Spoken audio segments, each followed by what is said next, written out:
Passion is our fuel. This fuel must be directed and focused. Those who channel their passion will reach achievement, in contrast to those who wait for the world to come to them. We were put here to be the best we can be. We know this. We are the American hunter, and our fuel comes from our pursuits, our experiences, and our lifestyle.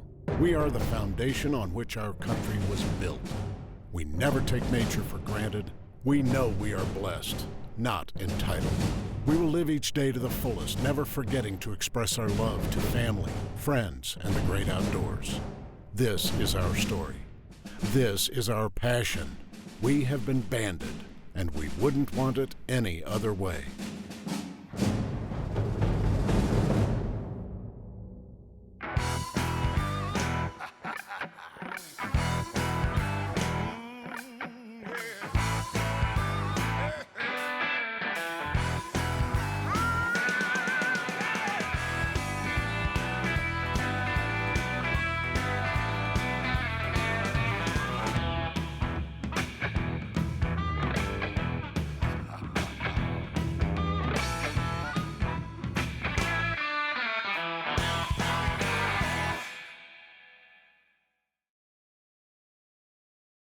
Hey, we're headed back up to Washington State to meet good buddy and T-Maniac member Erik Wulf. We're going to be hunting on his property, Greenhead Springs, and man, we're we looking forward to this. What do we got up front here?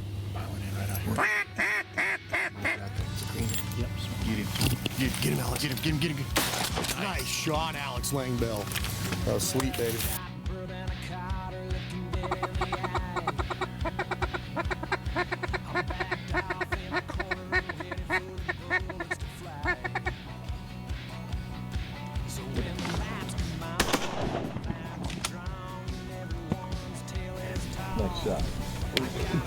That was pretty. That was gorgeous. Washington State, man. Some people are there for the cherries, some like the apples. I like the mallards.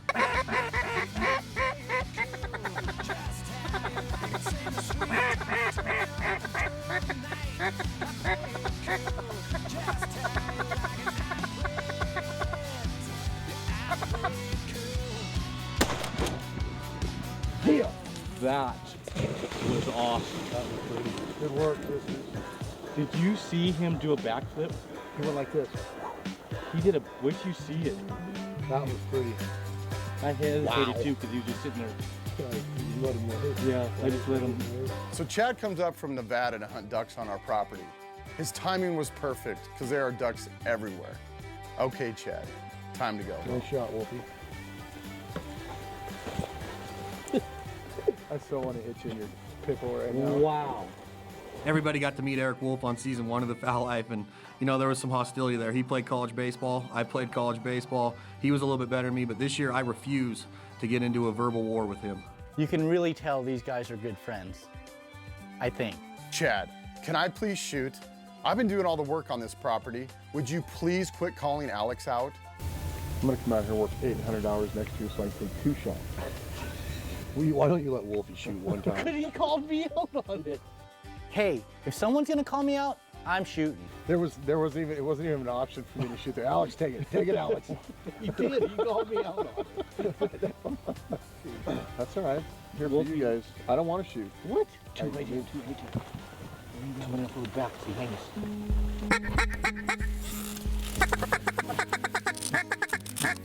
You want him, Tyler?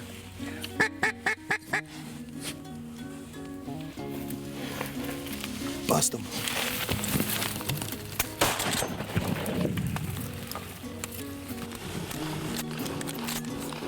Good boy. Got those dead duck up.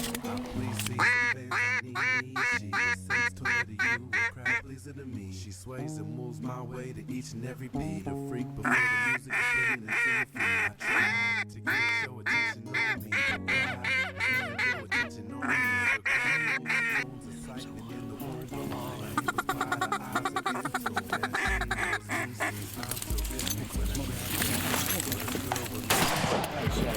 Him. So Chad finally calls me out, and guess what? It's a hen. Truly, Wolfie, no need for that, man. Please, leave the hens alone. I haven't done it yet, but I love to meet her. My #1 fan, she's my crowd pleaser. Get him.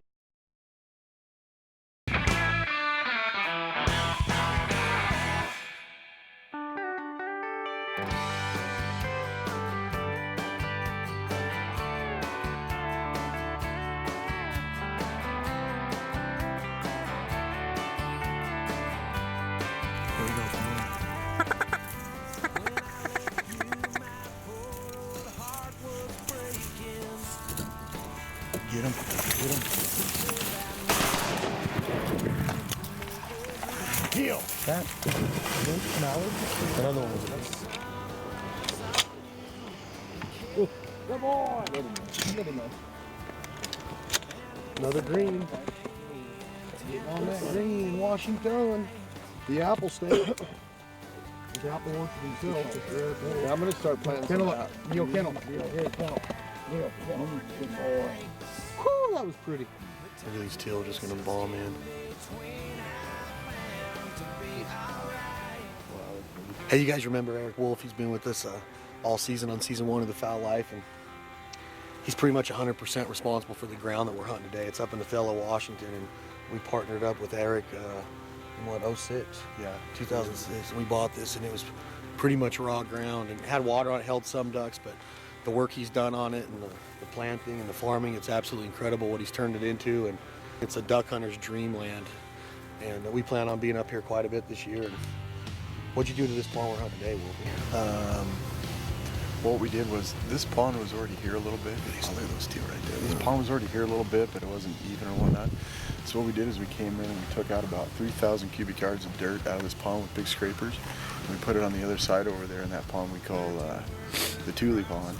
And we came in here, planted a bunch of millet, and got it down in. You can see we got some pipes over here, and water runs in here, and hopefully everything will stay open in the wintertime. I think it's one of the best ways in the world to hunt ducks. Obviously, private property, getting your own ground, farming it for ducks. 4 mallards falling in.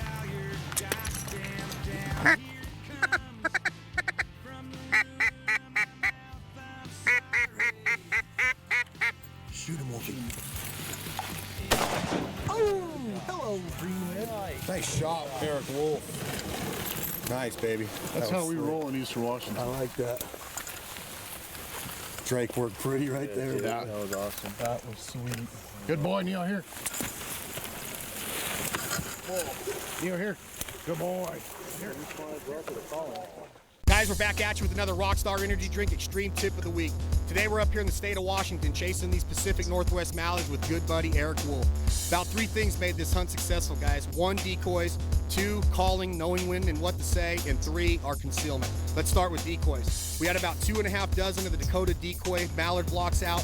The flock-head drakes, they look great, guys. We set them up in a pattern where we had a few out in the landing hole, but most of them were strung along the shoreline. The day before we scouted this, and the ducks that were using it were doing exactly that, hitting about 15 yards out and then swimming into the shore. We also equipped ourselves with a rig 'em right jerk string, and these things work wonders, guys. They were calling for about 25-mile-an-hour winds, but guess what? It never came. But we still had that jerk string in our arsenal, giving us the ability to show motion, ripple effect on the water, moving our other decoys, and more importantly, taking those flying ducks' attention off of us on the shoreline.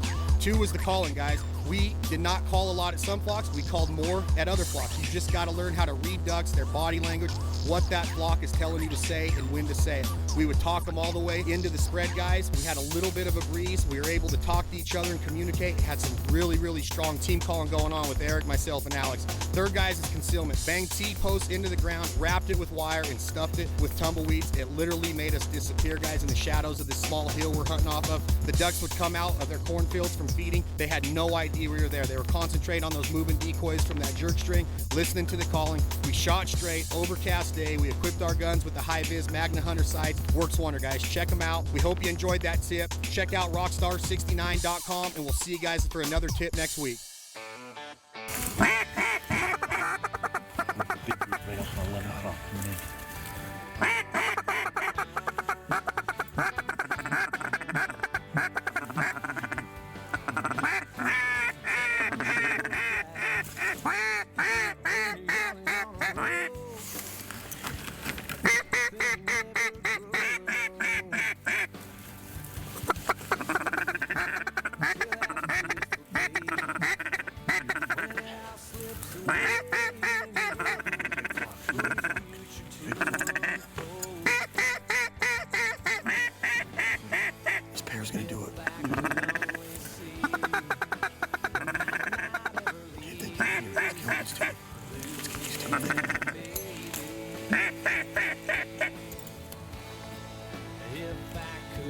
Get him. Nice shot, Alex. Thank you. Watch that, Drake. Neo. Hard to believe, meteorologists call for wind, none. We waited out, and finally we get it, and then here come the mallards. The ducks want it in, and they want it in bad.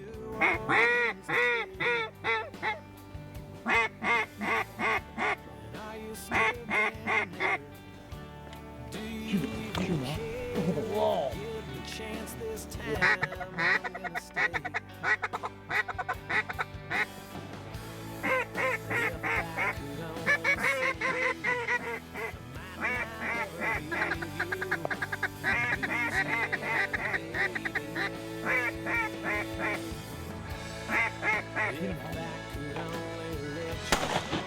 Some of these ducks started coming in hot. And if you wanted to get a shot, you needed to be on your A game. But I was up to that challenge.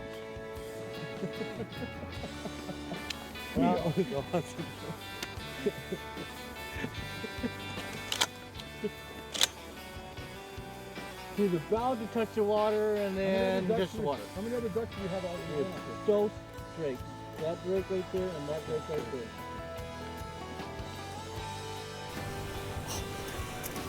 Drake. Is it a Drake? Yeah. Right here. Get 2 drakes. Get him. No. Hand. Nice shot. Deal. Dude, can you just chew with your mouth closed a little bit? The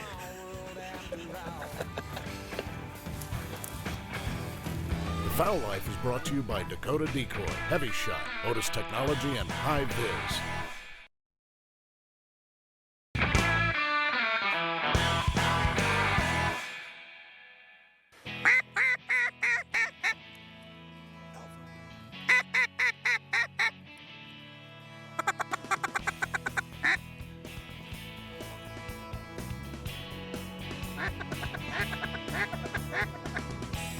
All I hear is Wolfie start singing. Erik Wulf, imagine that, getting cocky, typical baseball player. But hey man, he had every right to be this time, guys. We were in the mallards.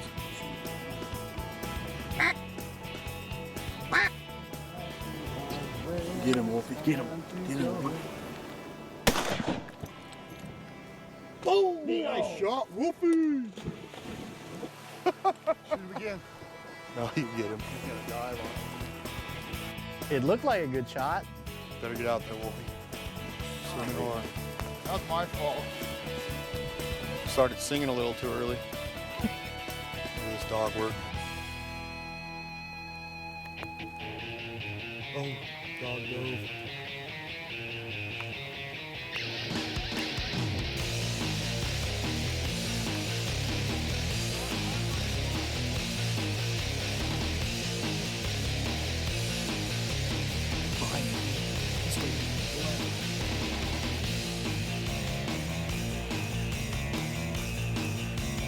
That a dog.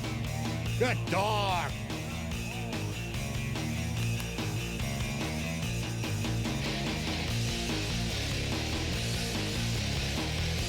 Man, tell me Neo doesn't make Wolfie look good. Thanks, Neo. Here we go. Stay on him. Stay on him.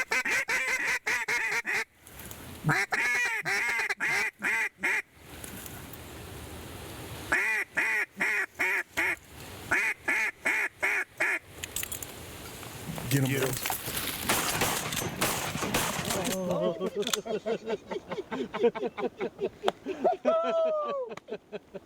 That's a good way to end it. 3 dead drakes on the water. That is awesome. My barrel's warm. Oh, that's a wonderful You feeling. talk about patience. Oh. Light them up. Dogs. Washington mallards. Stay tuned for more of the Fowl Life. And now, brothers and sisters, the Goose Gospel with Chad Belding. Guys, week 7. Here we go. Short recalling tip brought to you by Zinc Calls. This week we're going to introduce you to a new sound. Let's talk about the double cluck. Deadly on Canada geese. 2 different variations of doing it. There's the quick double, and then there's the 2 single notes together that create that double. You can do a low pitch one followed by a high cluck, or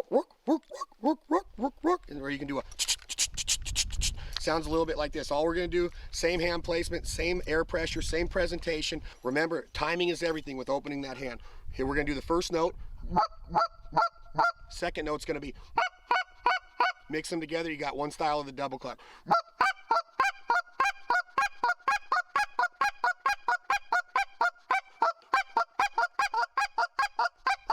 Okay, second style, the quick double.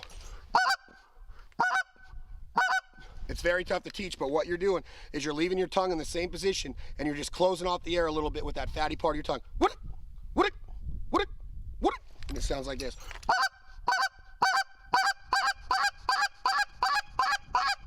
You talk about a sound that can kill them, guys. That's it right there. The double cluck, the quick double. It's a sound that we consistently use every day in the field. Teach yourself, discipline yourself how to learn that double cluck. And I'm telling you, it's gonna come in handy one of these days. That was our 7th tip. We're gonna be back with you next week. Talk about another sound probably. Hope you guys are enjoying it. Short read goose call instruction here at the Fowl Life, brought to you by Zinc Calls. We'll see you guys next week. The Fowl Life is brought to you by Hornady Ammunition, Buff Headwear, Under Armour, and Brigham Right.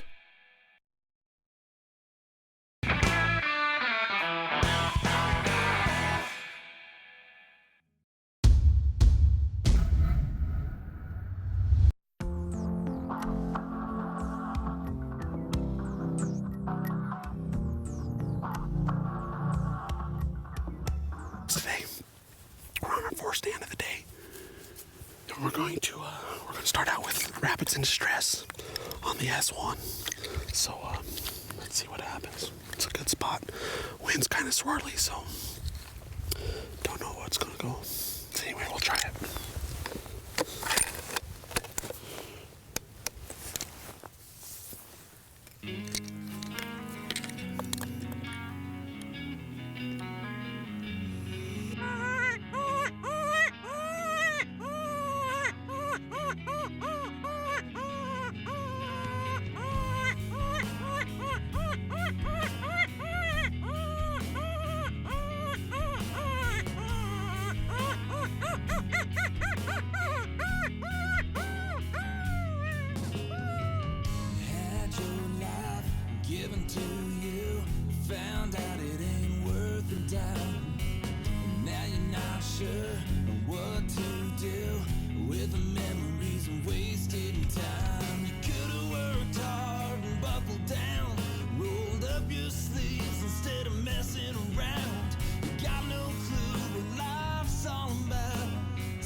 It's late in the season and we're staying after them. We're having a little bit of success and that makes us feel really good.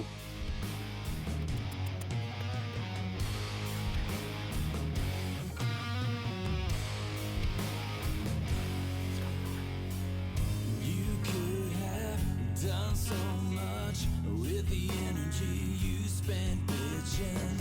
Too far gone, you lost touch. This world ain't a soup kitchen when you hear me on your radio. Does it make you sick that you missed the boat? Is your emptiness filled with doubt? Standing in line, waiting with your hand out. Cracked your ankles, raped yourself. Clay gives this dog that lip smack, and man, watch what happens next.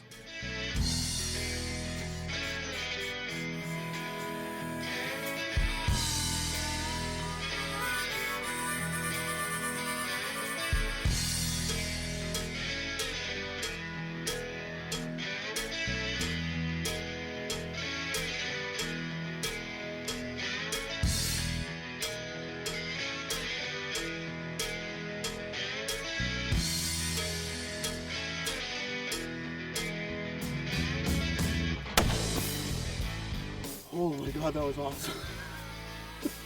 And we were driving in here and we saw a whole bunch of magpies floating around, so we said, screw it, let's stop and try it. We normally wouldn't try this because we're sitting on a big ridge here, real steep, but we said, let's try it. And sure enough, it worked out. And coming in here, we saw a lot of rabbits. So that's what we tried to emulate this morning, because when you're driving into a spot, you try to pick the food source that's there, you know. So if you see a lot of rabbits, make those sounds. If you don't see a lot of rabbits and you're seeing a lot of birds, make those sounds, and you're going to be successful. Man, that was awesome. He is a beautiful, beautiful dog. I mean, he was on a run. Oh, that was incredible. He probably would have kept coming if I kept lip smacking. That's why I figured we'd let him keep coming, but hard to stop. I'm surprised I hit him because I was shaking like a bad dog. That was an awesome hunt there this morning. Using the Screamer series, doing cottontail and distress, real high pitch sounds. Coming in this morning, that's all we saw were jackrabbits and cottontails. So we stuck with the dying in distress or rabbit in distress calls. And I mean, we've called 2 out of 4 stands, 2 coyotes and 4 stands. So it's working this morning. But as you can tell in this coyote, he was on a dead run right at us. I mean, he was on us on the 2nd or 3rd series. And we decided to stop him about 100 yards because he was about to get down in this little gully. We didn't know what the winds were going to do down this gully. It could be swirling, so we didn't want to, have him bust us. So we decided to take him at about 100 yards and, I mean, take another one out of the pack. It was awesome. Thanks for joining us this week at The Fowl Life. Make sure you go to thefowllife.com and check out everything we got going on there. You'll learn some tips and tactics to take out coyotes just like this. And make sure you go to our sponsors' links because they support us like crazy. So you make sure you support them too. We'll see you next week right here at The Fowl Life.